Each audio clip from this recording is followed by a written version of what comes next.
Après chaque élection locale, le mouvement communal, la revue mensuelle de l'Union des villes et communes de Wallonie, met sous le feu des projecteurs 20 mandataires locaux nouvellement élus.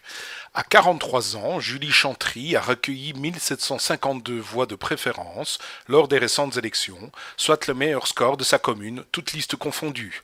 Elle est donc depuis devenue la première femme bourgmestre d'Ottigny-Louvain-la-Neuve, succédant à Jean-Luc Roland et ses 18 années de majorat. Pourtant, Julie Chantry ne se prédestinait pas à une carrière politique. C'est d'ailleurs la fibre citoyenne qui l'a décidé à se présenter sur la liste écolo. Tant et si bien que la nouvelle bourgmestre authintoise, observant la montée des listes citoyennes, annonce désormais certains changements de méthode politique, en prônant notamment une meilleure démocratie participative. Une interview à découvrir très bientôt dans le mouvement communal. Il y a une demande très très claire de la population d'être beaucoup plus associée à la prise de décision au niveau politique, d'être mieux informée, de pouvoir co-construire les décisions, de participer à tout ça. Et donc oui, c'est un message qu'on a vraiment entendu. Maintenant, je pense que tout ça ne peut se faire qu'à partir du moment où il y a une réelle confiance qui se réinstalle entre le citoyen et le politique, et je pense que ça c'est vraiment un des gros enjeux auxquels on est confronté là maintenant dans notre commune mais partout ailleurs.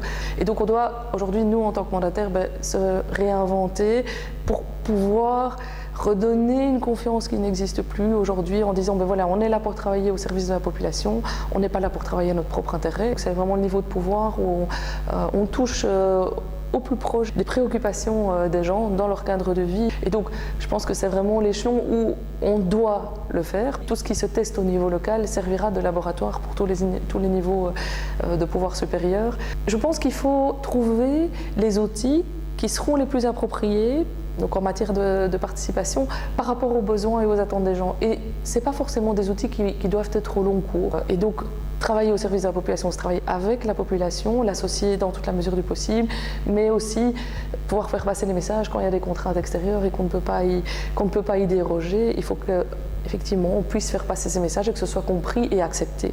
On a vraiment un travail à faire en tant que politique et en tant que commune, administration communale, à s'ouvrir aux citoyens. Donc, non pas seulement à répondre à leurs demandes, là en général les communes sont réactives aux besoins des gens, mais à être ouvertes à les entendre, donc à prendre en compte avec eux leurs attentes et leurs besoins. C'est une démarche difficile, mais je pense que c'est vers ça qu'il faut aller et donc s'ouvrir à plus de discussions avec les citoyens, mieux comprendre les enjeux de chacun et ne pas être juste dans une réactivité des gens par rapport à des projets déjà ficelés.